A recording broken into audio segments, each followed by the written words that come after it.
I'd like to welcome all of you back to Team Cyber Warfare's YouTube channel.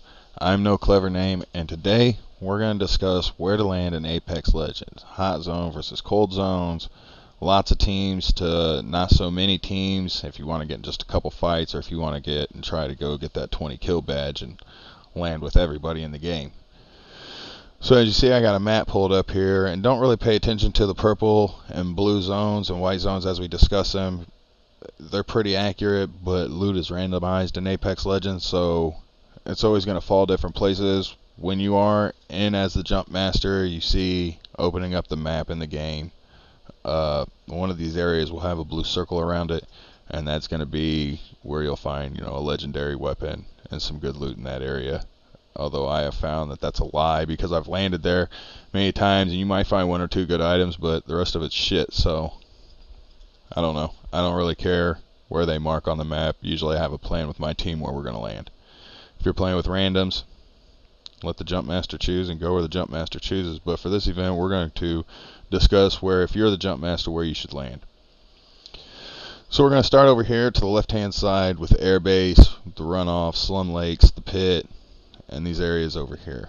Now the airbase, there's always going to be a couple teams that land there. Now depending on where your battleship's coming in on the map is going to depend on the number of teams. Obviously if it's all the way across the map and your plane is going from water treatment to runoff, you're going to have a lot more teams there than say going out to relay. Even though there's some good loot out at relay, there's not going to be a lot of teams that want to make that distance fly, because in Apex it's fight or flight, and nobody wants to make that jump. Especially it's a little bit harder to land in Apex, a little bit harder to jump out there. So there's good loot at the airbase. There's a lot of crates, as you can see.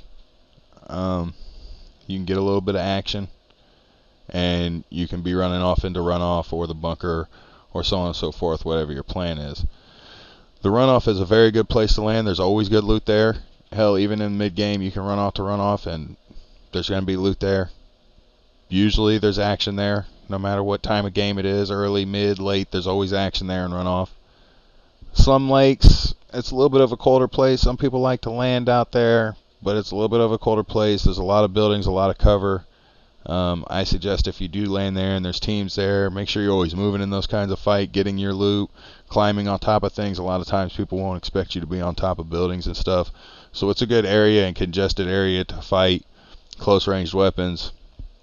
It's an alright area. The pit, there's some good loot there. I wouldn't land at the pit. I don't think there's enough loot there to land as a squad at the pit for everybody to actually get something by the time, say, somebody lands at runoff and you land at the pit. By the time you're running out, they actually have a lot of loot at the runoff, and you're not going to have very much at the pit. So me personally, I don't like landing there. I know some people do, but here I would not land there ever as a squad, ever. Maybe run through there if I landed at Slums Lakes. The bunker, now the bunker is a lot of people's favorite place to land there. There's always going to be teams fighting there.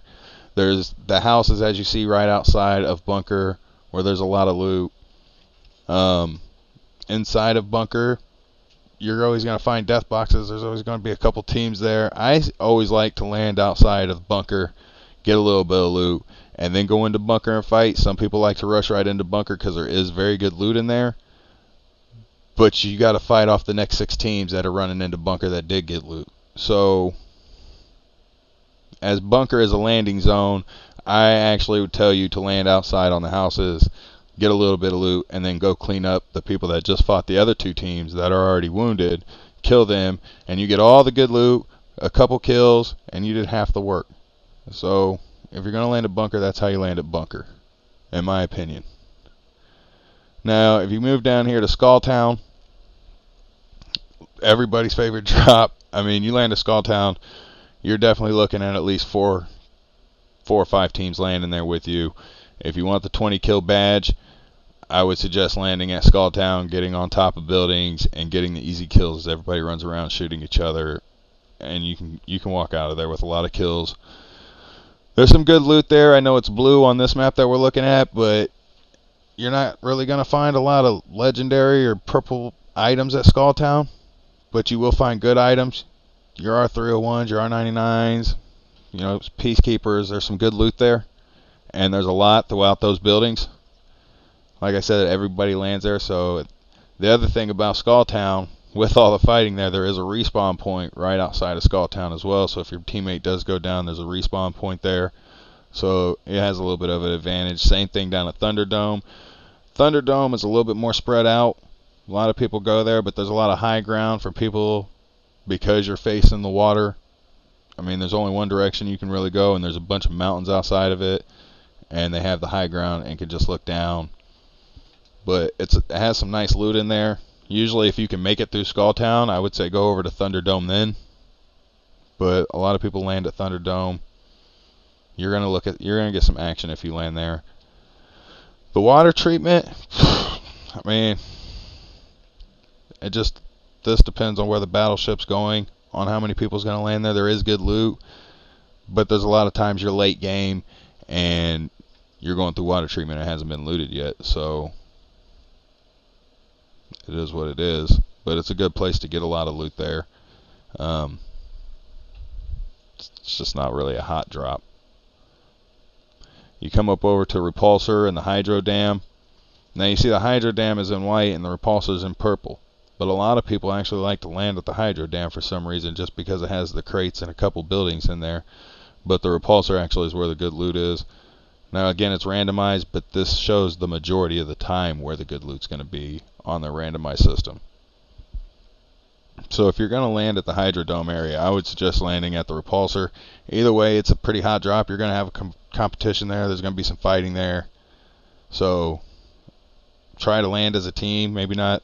In the Hydrodome, the buildings are so big and there's underground that you can land as a team and still get ample loot to fight with in that initial fight. So it's a pretty good place to land. It's kind of spread out. The swamps is a very good place to land. It's not really a hot drop though, unless the battleship's, like I said, going by it. Anytime you see a battleship going by anywhere, those areas around there are going to be the hot drops. A lot of people just, as soon as they can jump straight down, and that's where they're going. It doesn't matter. So keep that in mind when I say these places.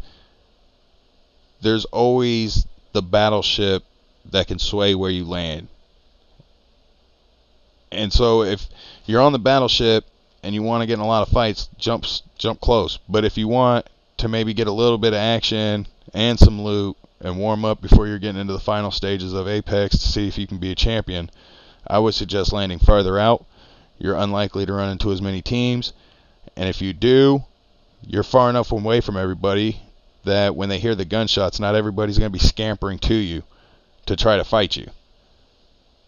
Your gunshots are so far away compared to some of the other gunshots around them that you kind of can fight without worrying about getting 5th, 6th, 7th, 8th party.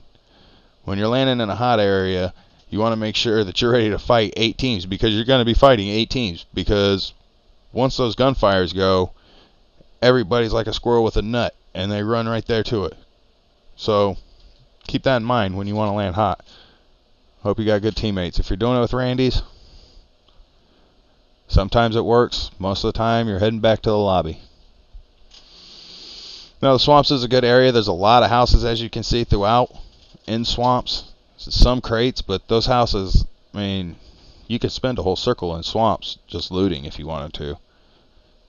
Always good items there. The wetland has some alright items. You see there's a lot of crates in the wetlands. You're going to get your blue tier, mid tier there most of the time. It's not going to have a lot of legendary weapons. I'm not saying you'll never find a legendary weapon there, but the chances are a little bit less. Relay is pretty standard drop. A lot of people will go there, even further out. Has a lot of good loot there, a lot of good points there. It's nice to fight there, really. And it's close to artillery. Now, artillery, everybody's like Skulltown. Let's see, the Skulltown artillery, where everybody's going to land. I don't know why, but artillery is always hot. There's some good loot there. There's some tunnels there. I mean, it's kind of off the map. You've got your mountains to your back. It just seems like you're always fighting 10 teams there and and there's so much high ground and low ground, and you're just always getting shot in the back, and you don't even realize where the shots are coming from. You think you killed a team, tell your team elimination, and bam, you're getting shot again. So it's another one that's a hot drop, but it doesn't have as much cover as say Skulltown does, with all the miniature houses that you can jump on and run through and kind of get away. But a lot of people land at artillery, so if you're looking for a lot of action, you can go to artillery. Some good loot. Cascades has some decent loot in Cascades, but there's a lot of houses there as well. Again, a lot of houses, high ground, low ground. It's your team's rotation and where you guys decide to land to, further your best interest. I personally here, my favorite spots to land are the swamps, airbase, bunker, Skulltown, and relay. Those are my favorite places to land. I just feel like I always get what I need most of the time for the rest of the game and fight, maybe an attachment or two from somewhere else, but I feel like they have the best rotation spots and just gives me the advantage to win, really. If you have any questions about landing or anything else, you can always message me. Be more than happy to help anybody with this. I hope this fulfilled the request of where to land in Apex Legends. Now, if you like what you see at Team Cyber Warfare and you like what you've been seeing, subscribe to us, ding the bell, and leave a comment. Anyways, until next time, see you guys later.